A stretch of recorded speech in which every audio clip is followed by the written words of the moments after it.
you pray with me? May the words of my mouth and the meditations of all of our hearts be pleasing unto you, our rock and our Redeemer. Amen.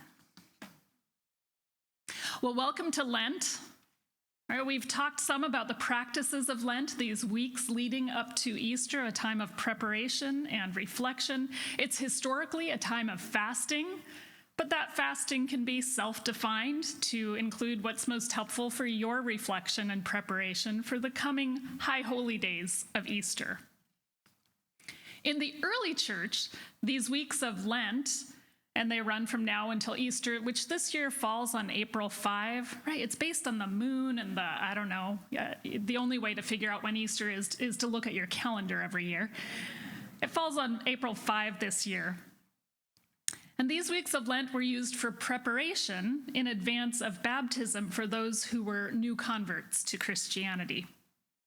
During this time, they would attend classes to more fully understand the teachings and the creeds of the emerging church.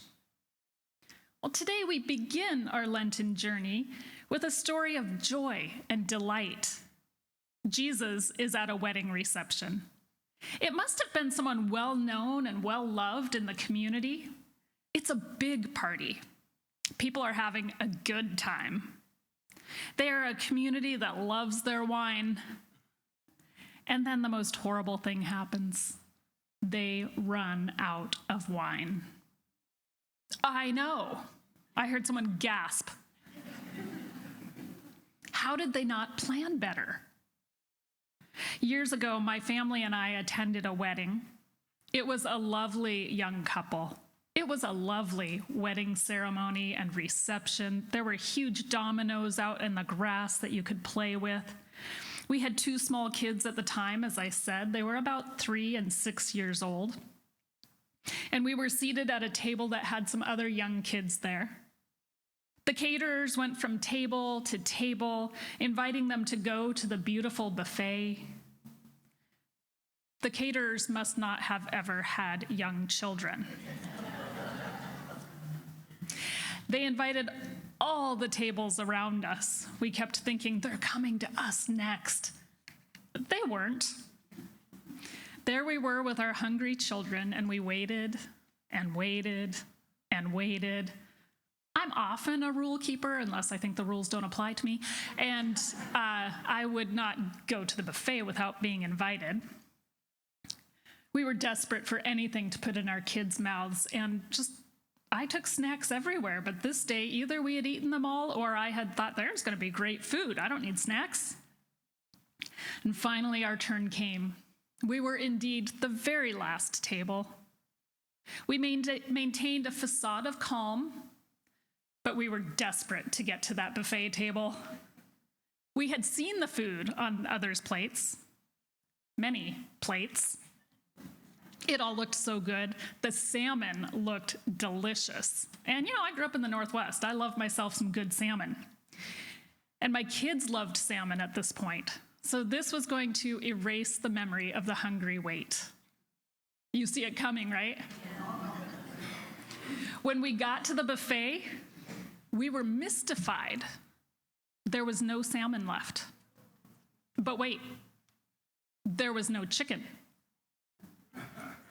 The salads were down to the dregs, like not enough to get with the tongs. We took a deep breath, and we took a few rolls and butter and made our way back to the table, wondering how the kids were going to do for the rest of this celebration. The bride and groom graciously made their way from table to table, as one does, and they're lovely people. They came and chatted at our table, and as they left, the bride said something along the lines of, "Oh, and feel free to go back for seconds at the buffet." And then she did this. I think there's more. And off to the next table. Which, yes, the bride and groom should be protected from that knowledge, right? I don't think they know to this day what happened. It should all be joy for them. But those in the background, the caterers and servers, are supposed to be well planned, and they're supposed to be problem solving. This problem was not solved. In our passage today, the bride and groom are surely carefree and joyful. It's their day. Or if you asked my husband, I would say it was my day. He was just along for the ride. It was their day, along with their many guests, to celebrate.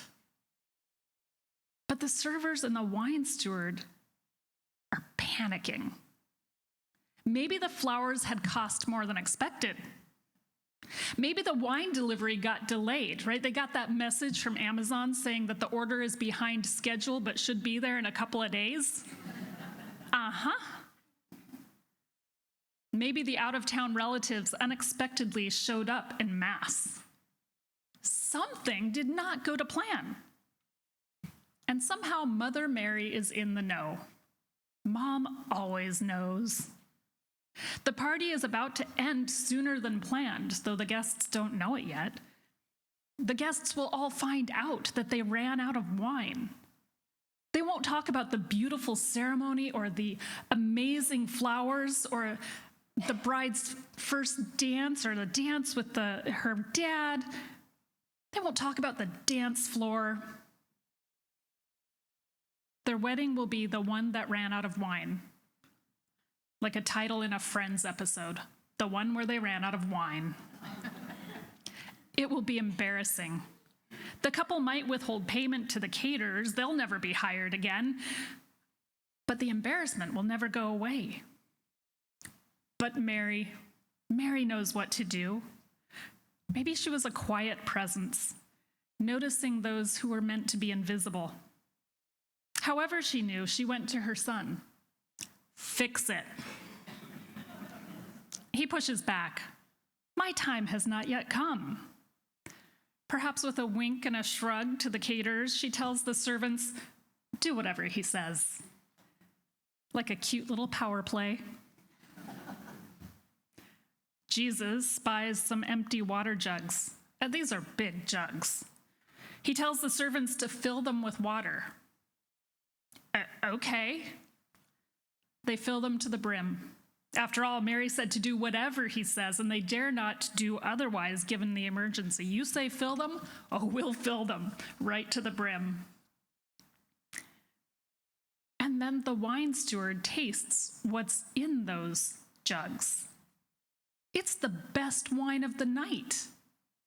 People are tipsy and probably won't even notice. It's so good, it's almost a waste. But what kind of God would provide inferior wine? But get this. The wine Jesus provided, it was the equivalent today of more than 1,000 bottles of wine. 1,000 bottles of wine. You have never seen an electric slide like the ones that followed this miracle. The partiers could now party the night away. But to those present, they never even knew. They weren't aware that there had been a hospitality emergency. But what else did this miracle accomplish? Perhaps Jesus got that the crisis was going to be inconvenient and embarrassing to the hosts, but it was going to be hardest on those who were invisible to the party. The servers, the planners. In this miracle, he provided joy to the wedding attendees, and he provided protection to the workers. He used water jugs that were used to hold water that was regularly used for ritual purification before they ate. He used those to hold the wine. Jesus prioritized joy over ritual. How great is that? Remember that Jesus and his contemporaries are living under Roman rule, right? We've talked about that. We've talked about how brutal this Roman administration could be. And the Jewish community featured at this wedding were not living their best life day to day. They lived in fear. They could be conscripted at any moment to carry a load for a Roman soldier. The Romans liked to make a show of their power, and they were happy to do it at the expense of the Jews. It is exhausting to live in a culture of fear. It is exhausting to live in a culture of fear.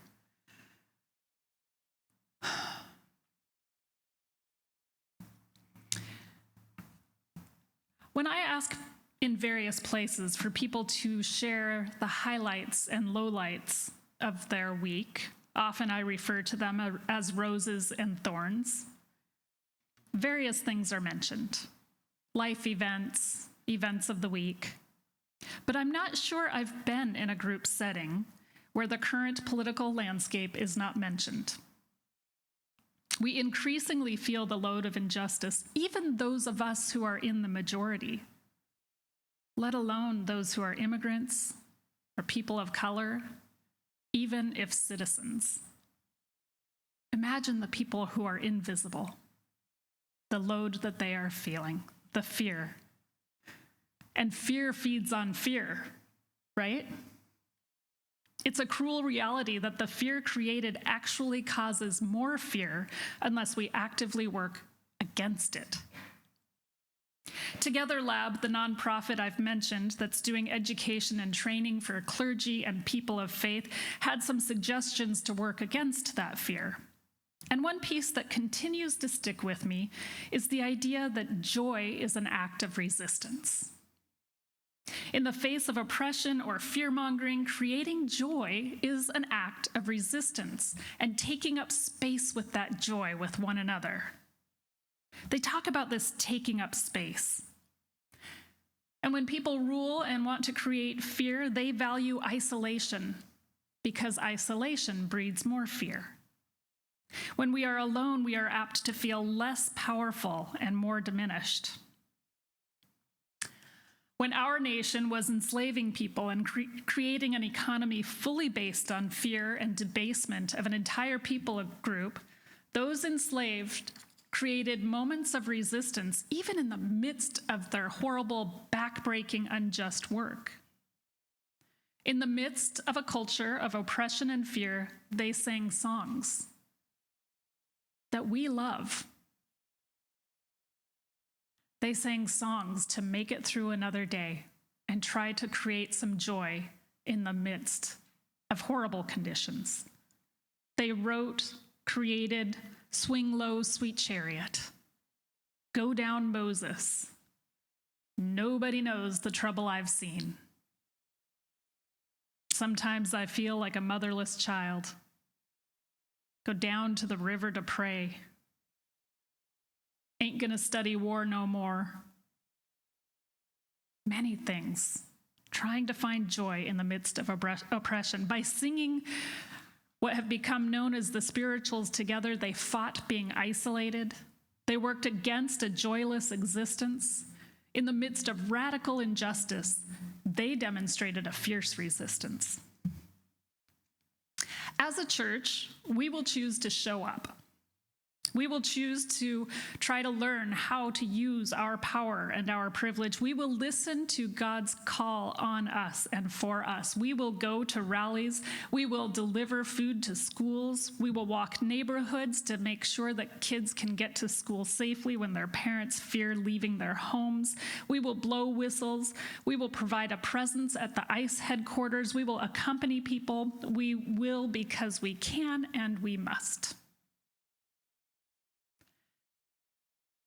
We will also create joy. Small or large, we will create joy. We will have a game night and invite friends. We will host an art show to say that in the midst of fear, beauty has power and beauty matters. We will knit or crochet hats and wear them, not because they are an answer, but because we do not want people to think that we are okay with the forces that are seeking to grow in power. We will drop twirly-whirlies and smile. Jesus was probably a busy guy, right? He too went to temple and to school. But he showed up at a community celebration because joy matters. Jesus wasn't ready to be known for his divine nature. It was still a secret. But when his mom outed him, he went all in and provided enough wine for several events, as if to say, we're not going to be satisfied with enough. If you try to steal our joy, we will multiply it. Joy comes in connection. Joy comes in surprise. Joy is sometimes unexpected, sometimes planned, and often a combination of both. In this season of Lent, let's look for joy. Let's plan for joy. Let's release joy. Let's spread joy. It is, after all, the path laid out for us by Jesus. Let's do it. Amen.